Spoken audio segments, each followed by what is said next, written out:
Bienvenidos a bordo en este viaje por la historia. A lo largo de estos pequeños videos iremos explorando nuestra sociedad, el camino que ha seguido hasta llegar a donde estamos hoy. ¿Quiénes somos?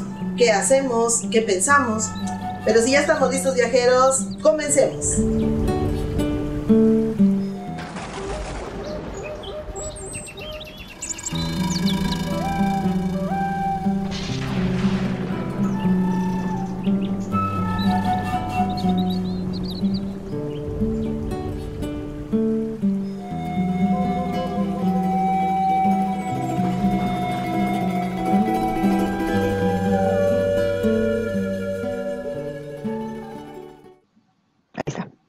Bien, entonces ahora sí, pues le doy la bienvenida aquí a la doctora Rosario Domínguez Carrasco, que nos hace el favor de acompañarnos en esta primera emisión. Yo estoy viendo aquí porque tengo mi acordeón, entonces, bueno, disculparán.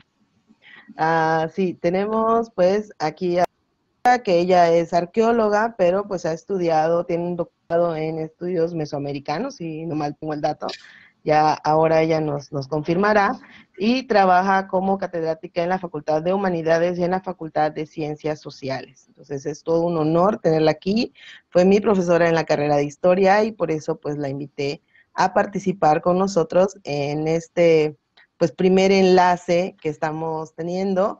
Esto es con la finalidad de poder integrar un poco nuestros conocimientos de este primer parcial, donde estamos trabajando pues precisamente todos estos periodos de la historia antigua de nuestro continente, la etapa lítica y posteriormente la etapa de las áreas geográficas o de las zonas culturales.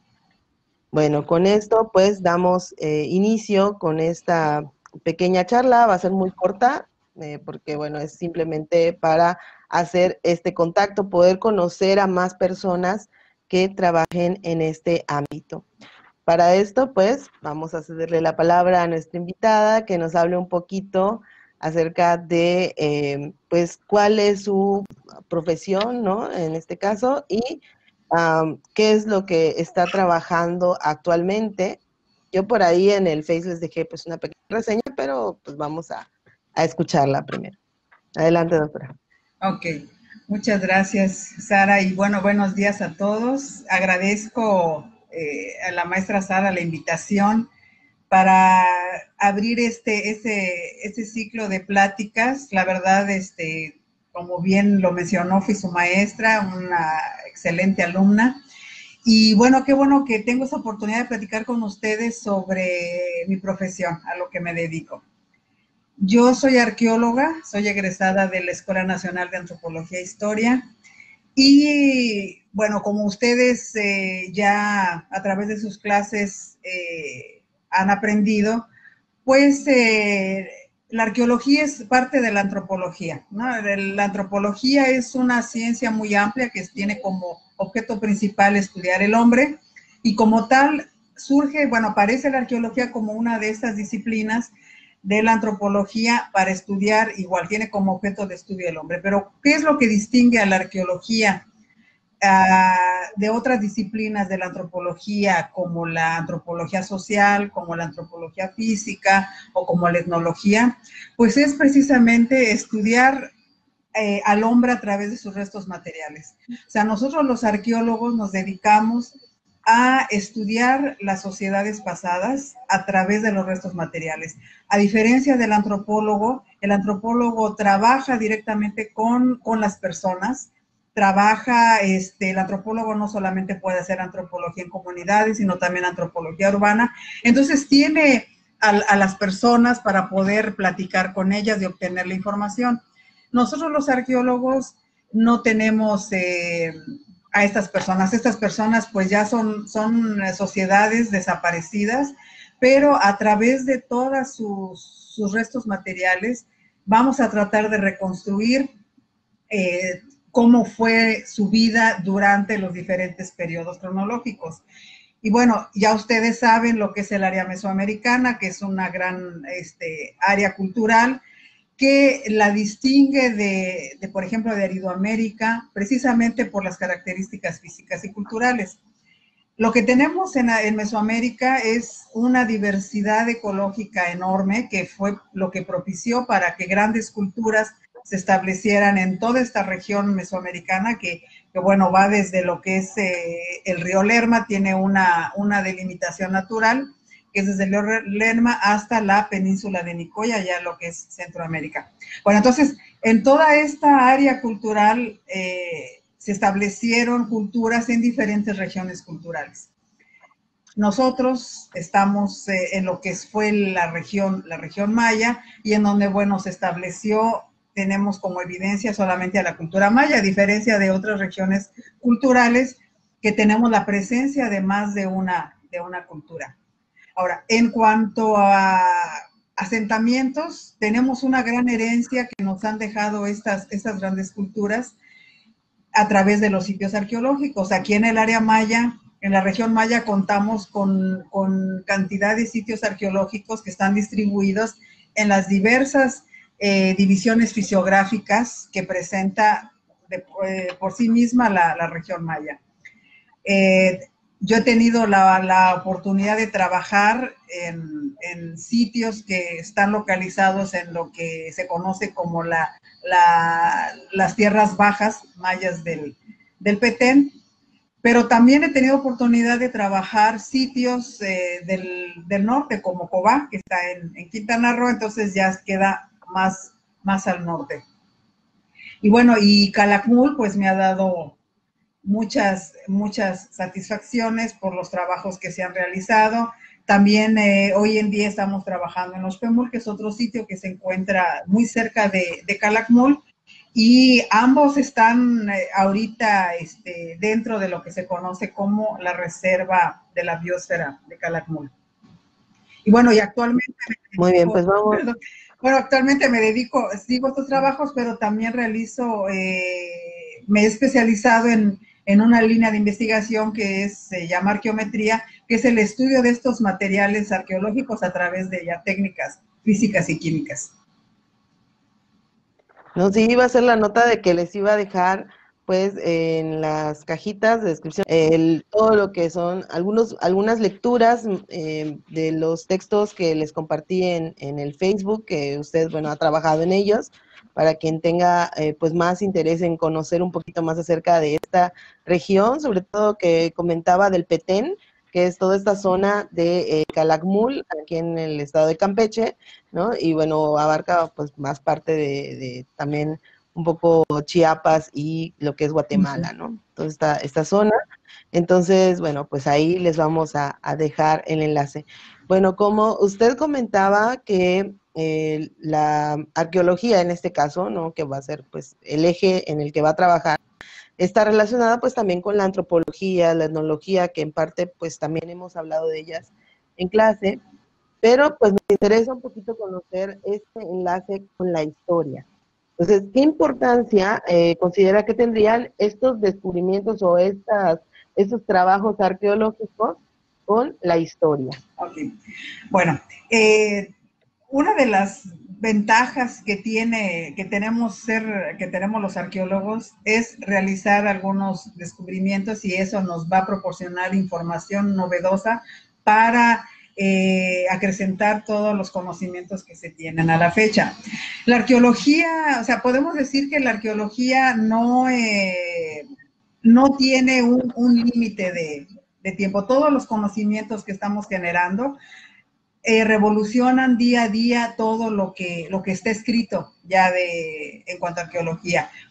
Muchas de las teorías, bueno, yo estudié ya hace algún tiempo, y muchas de las teorías que se mencionaban en aquel entonces, pues ya han sido refutadas y han proporcionado más datos que han complementado toda la información que se conocía hasta hace algunos años. Y entonces es muy importante toda esta información que dan los descubrimientos. Uno de los descubrimientos más importantes que de alguna manera han revolucionado culturalmente o han transformado culturalmente a lo que es Campeche, nuestro estado, es el descubrimiento de la máscara de Calakmul. Esta máscara fue descubierta en 1984. Calakmul era un sitio que no se conocía. De hecho, los trabajos en donde yo participé, que estuvieron bajo la dirección del doctor William Holland, pues fueron los primeros trabajos que se realizaron en Calakmul. Entonces, este sitio nada más se sabía que existía porque estaba registrado en una publicación de los años 30, pero no se había realizado ningún trabajo. Se sabía también que era un sitio con una cantidad de estelas. Las estelas son monumentos esculpidos, con una cantidad de estelas muy considerable, pero no se sabía más de este sitio. También teníamos conocimiento de los diferentes estilos arquitectónicos que se conocen para el área maya, y podíamos ubicar a Calakmul por su ubicación geográfica como perteneciente al área del Petén, a la región del Petén, pero también no se conocían más información precisamente porque no se exploraba. Cuando comienzan los trabajos de exploración, y eso no solo, ahorita les comento el caso de Calakmul, pero no es exclusivo de Calakmul, eso sucede con la mayoría de los sitios arqueológicos. Cuando uno trabaja un sitio y vamos haciendo descubrimientos, pues uno va incrementando toda la información que se tiene sobre el sitio. En el caso de Calakmul, pues gracias a todos los trabajos arqueológicos, llegamos a definirlo como la cabecera de un estado regional, con una importancia tal que logró dominar un territorio bastante amplio.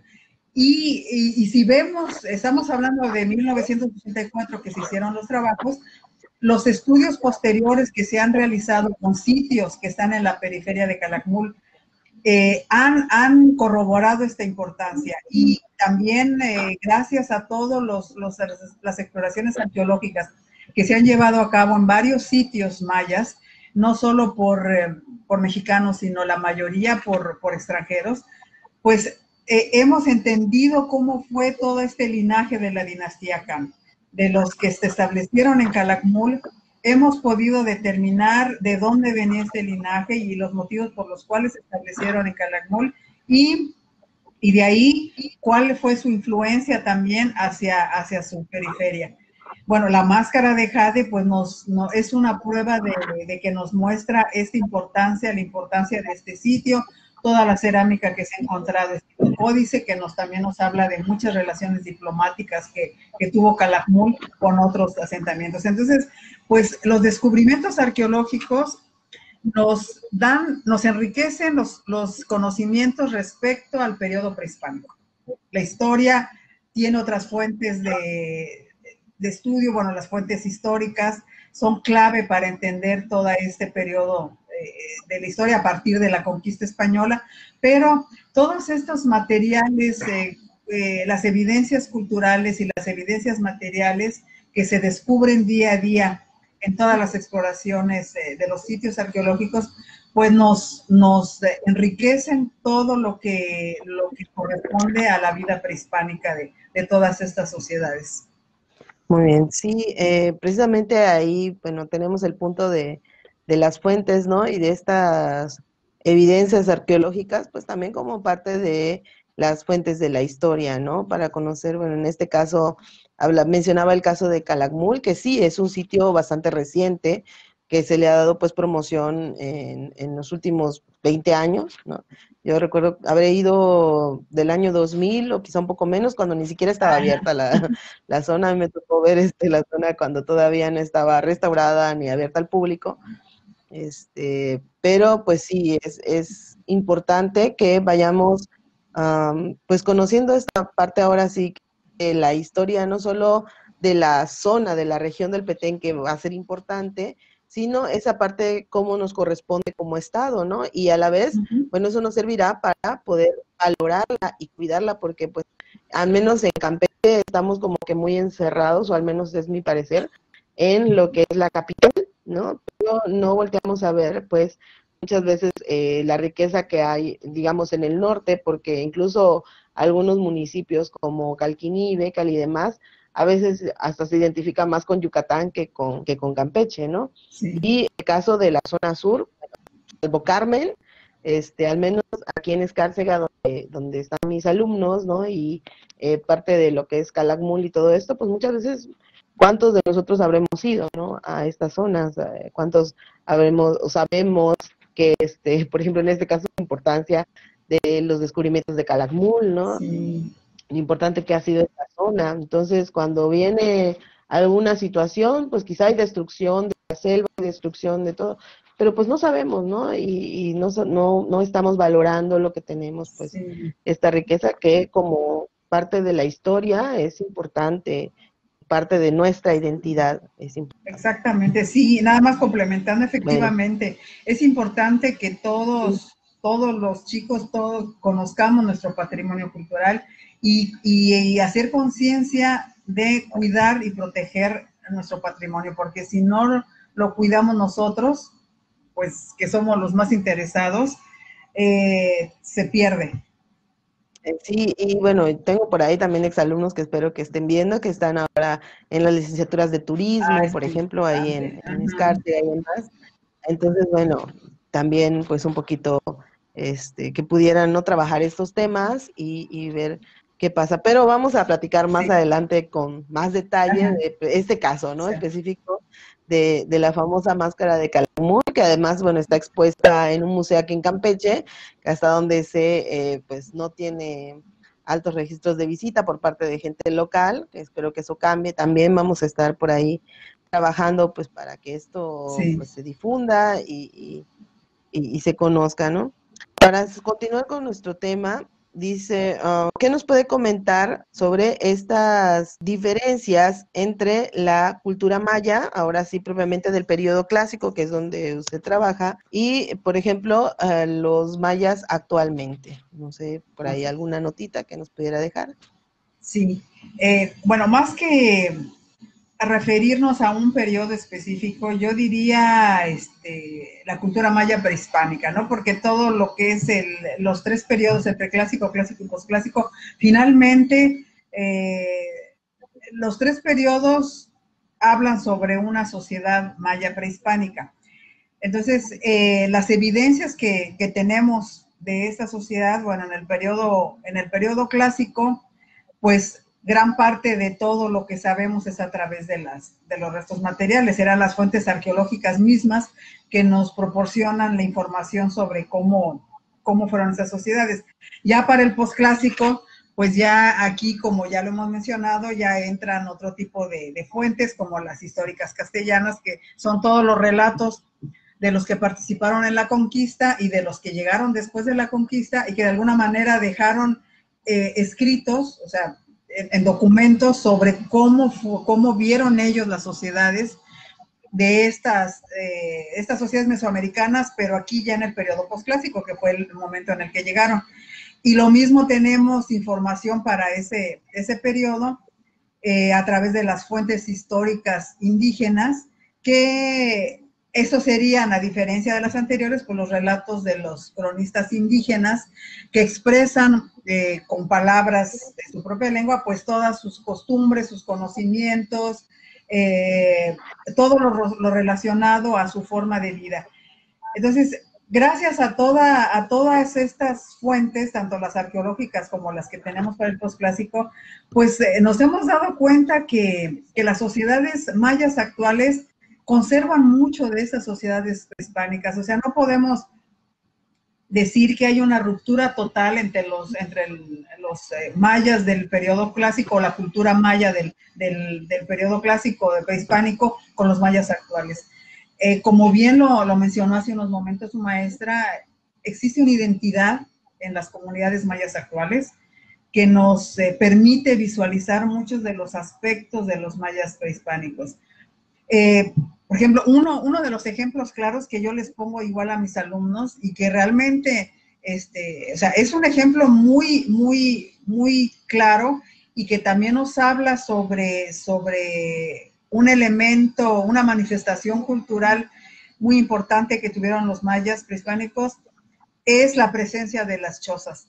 La choza representa, podemos decir que es el inicio de la arquitectura maya. Lo vemos representado en las aldeas, de cuando comienzan en el periodo preclásico las aldeas ya al llevar una vida sedentaria. Entonces, esa choza, esa forma de hábitat se sigue representando y se sigue manteniendo hoy en día. Hoy en día, si nosotros vamos a cualquiera de las comunidades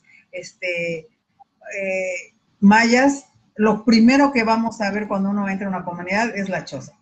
Y asociado a la choza, los solares. Los solares en donde concentran los núcleos familiares, esos son rasgos que vemos en la época prehispánica cuando hacemos recorridos como arqueólogos para hacer reconocimientos de los sitios. Vamos a encontrar, obviamente que no vamos a encontrar las chozas, vamos a encontrar lo que es la plataforma en donde se levantó la choza. Como hoy en día las chozas están colocadas sobre una base de piedras, eso es lo que vamos a encontrar como evidencia arqueológica, y vamos a encontrar las piedras que delimitaban los solares.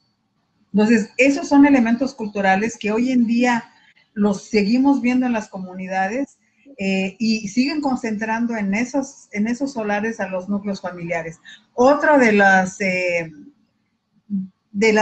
los rasgos que comparten es, por ejemplo, la agricultura. Seguimos viendo hoy en día, quizás ya no como hace algunos años, pero el sistema de tumba, roza y quema se sigue todavía practicando en algunas de las comunidades mayas actuales, y ese es un sistema que está reportado desde la época prehispánica, desde el preclásico, cuando comienza todo el inicio de la agricultura y de la vida sedentaria. La medicina tradicional también podemos mencionarla, que ese es un aspecto que todavía lo vemos, lo encontramos en las comunidades de hoy en día, la práctica de la medicina tradicional. Desgraciadamente también esto generalmente lo realizan los menes, que también es un personaje que existió en la época prehispánica, está reportado también en las fuentes, y como ya los menes que yo he tenido oportunidad de conocer ya son gente grande, hay muchos que también ya se han muerto. Entonces aquí es muy importante de recuperar todos estos conocimientos, porque si ya las nuevas generaciones no quieren recibir toda esta herencia, toda esta transmisión de conocimientos, pues se va perdiendo. Y la medicina tradicional, como sabemos, es patrimonio intangible, que si no se logra registrar, pues se pierde totalmente. La gastronomía también se me viene a la mente, esa es otra. Hay alimentos que vemos que se han reportado y se han registrado en las fuentes y que todavía lo elaboran las comunidades de hoy en día. El maíz sigue siendo la unidad básica de la alimentación en las comunidades actuales, y yo creo que no solo entre los mayas, sino que en muchas de las sociedades mesoamericanas, como lo fue en la época prehispánica. El uso de tintes también, yo tuve un proyecto hace algún tiempo de estudiar todos los tintes prehispánicos, y vemos, me di cuenta que en Bécal, por ejemplo, se utilizan hoy en día para pintar los sombreros plantas como se usaba en la época prehispánica. En la época prehispánica se utilizaban tintes minerales, tintes animales y tintes de origen vegetal, y por lo menos los tintes de origen vegetal y mineral todavía se siguen elaborando y produciendo hoy en día. Y bueno, son los que ahorita se me vienen a la mente, pero vemos que hay una continuidad de muchos de estos rasgos culturales que son los que dan esa identidad cultural, como se mencionaba. Sí, de hecho, bueno, hemos comentado también en las sesiones de clase precisamente esta como pues línea, ¿no? Donde han venido culturas como la maya, porque es la que más conocemos, ¿no? La que tenemos más a la mano, pero sucede con otras culturas también en México. Cómo, bueno, a través de estos periodos, pues van moviéndose, ¿no? Nosotros sabemos que esos periodos, pues, son precisamente para delimitar cómo fueron desarrollándose, ¿no? En este caso la cultura maya, que pues, desde el preclásico ya la tenemos presente, ¿no? Y cómo va hacia el clásico, pues desarrollando todos estos conocimientos, ¿no? Y el contacto con los europeos, en este caso, por eso, qué bueno que hacía la delimitación, ¿no? Sí. De lo prehispánico Ujú. y lo que ya está propiamente, pues unido a la hispanidad, a los mestizos, ¿no? Que sobreviven y cómo, bueno, han continuado con sus tradiciones, porque bueno, por ahí algunos chicos también, le voy a pasar el video, nos comentaron desde sus comunidades ahí en Escárcega, ¿no? Su forma de vida, vestimenta, la lengua que pues persiste, aunque ya no se escriba, ¿no? Pero bueno, la lengua continúa. Y bueno, era un poquito pues ver si había pues esta situación, por ejemplo, el caso de la escritura, ¿no? Que para la arqueología pues es importante porque ahí están todos los glifos en estas estelas, ahí está la información contenida, ¿no? De las comunidades mayas prehispánicas, pero que ahora pues no muchos pueden leerlo, no muchos pueden trabajarlo, y que es parte también de la identidad, ¿no? Porque muchos no se consideran, digamos, ¿no? Mayas 100%, aunque como usted menciona, pues ellos mantienen su vida, ¿no? Sí. Desde las casas que habitan, la medicina, que muchos de ellos todavía conservan, los rituales que también muchos se conservan, como usted decía, todavía hay algunos exmenes por allá, que funcionan, ¿no? En sus sociedades, y las creencias que pues eso todos, hasta la gente que somos mestizo, pues lo tenemos, ¿no? Esta cuestión de ahora que celebramos el Día de Muertos, de hacer nuestro pipollo, o de creer que los aluches nos andan haciendo travesuras, eso también pues es Ajá. parte, ¿no? De esta Sí, cosmovisión y esta herencia maya. efectivamente. Sí, sí, los rituales se me había pasado, pero qué bueno que lo mencionaste. Sí, eso también ese es un elemento cultural que sigue vivo y que todo esto nos dice que la cultura maya sigue, o sea, no se ha extinguido, no se ha muerto, sino que sigue viva con todas esos indígenas, estos mayas actuales. El preservar muchos de los aspectos culturales, pues eso nos está indicando que los mayas siguen vivos, están presentes y que la cultura maya sigue todavía como cualquier otra cultura mesoamericana. En otras regiones de Mesoamérica también hay culturas que siguen arraigadas con muchos elementos prehispánicos y siguen también vivas con la herencia cultural de sociedades prehispánicas, pero siguen manteniéndose vivas. Y yo creo que debe ser un orgullo reconocerse como mayas. El hablar la lengua debe de ser un orgullo, el hablar la lengua maya, el vestirse todavía con la indumentaria, con los hipiles, o sea, eso debe ser un orgullo, yo creo que para todos, para todos. Pregunta igual, ahora que hablábamos de esta cuestión de las chozas y que también, bueno, se han descubierto pues los basamentos, ¿no? Donde existían este tipo de casa desde periodos prehispánicos, muy atrás en el tiempo. Y una pregunta que siempre me hacen mis alumnos, ¿no? Es, por ejemplo, ¿cómo le hacían con los huracanes, ¿no? Ajá.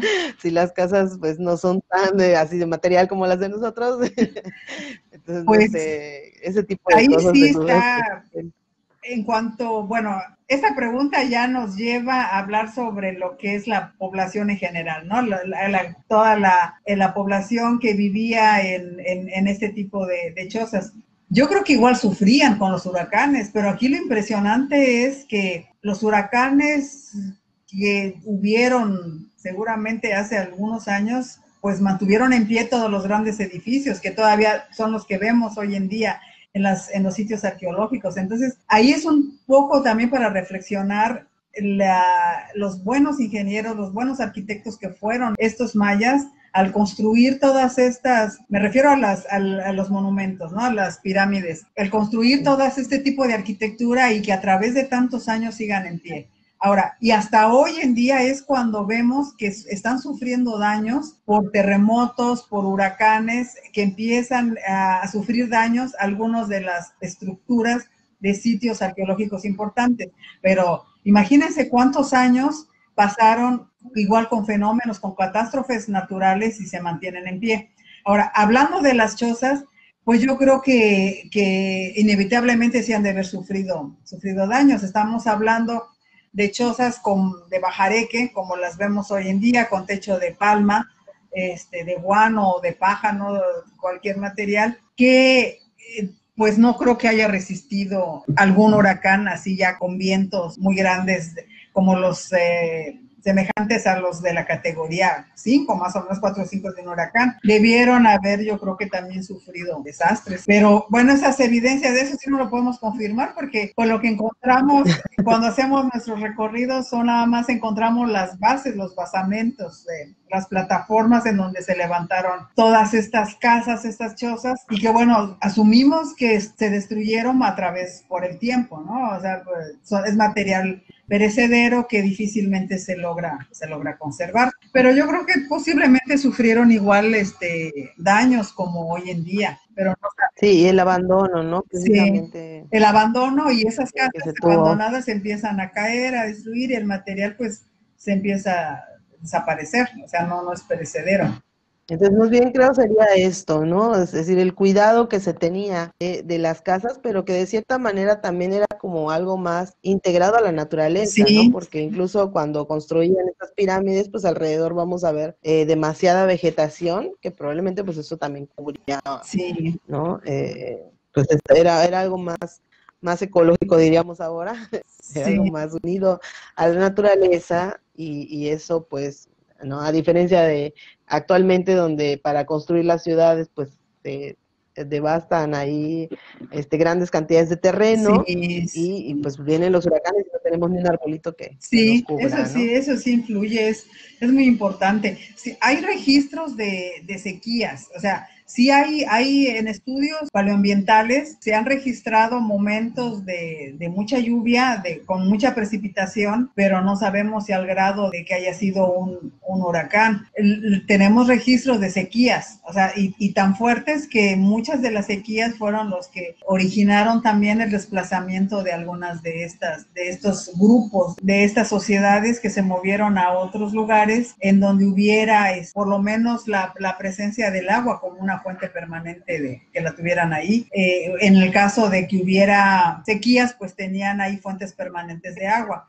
En el área del Petén, ahí es donde carecemos de fuentes de agua permanentes, por eso es que parte de lo que sucedió en el 900, ya cuando termina el periodo clásico, pues se asocia entre una de las causas del abandono de todas estas ciudades mayas, pues es precisamente, se asocia a las sequías, que algunos se desplazan hacia el norte de la península, otros se van hacia el sur, a lo que es el lago Petén Itzá, en lo que hoy en día es Guatemala, porque tienen ahí pues el agua de manera permanente. Y en el norte pues están los cenotes y hay otras fuentes de agua permanentes, entonces hay el desplazamiento de personas.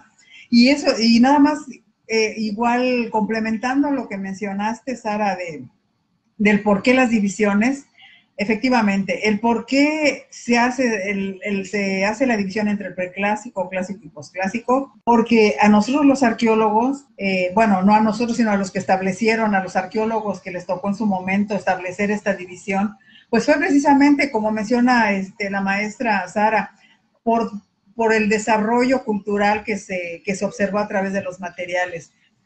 Al momento de que se decide establecer el nuevo periodo como clásico, es precisamente porque las evidencias materiales que se encuentran son muy diferentes a las del preclásico. Entonces, eso nos hace indudablemente marcar cronológicamente un nuevo periodo y denominarlo como el periodo clásico, porque fue el momento de auge de toda la mayoría de las sociedades prehispánicas de Mesoamérica.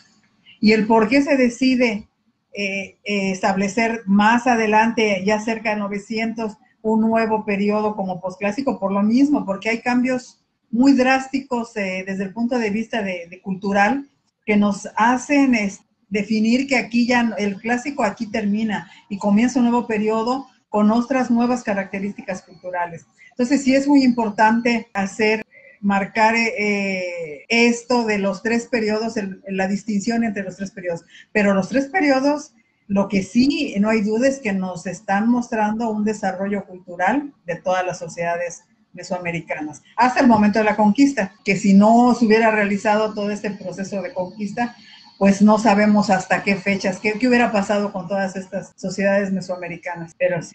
Que sí, bueno, eso ya es tema para otros, sí, sí. otros 40 minutos.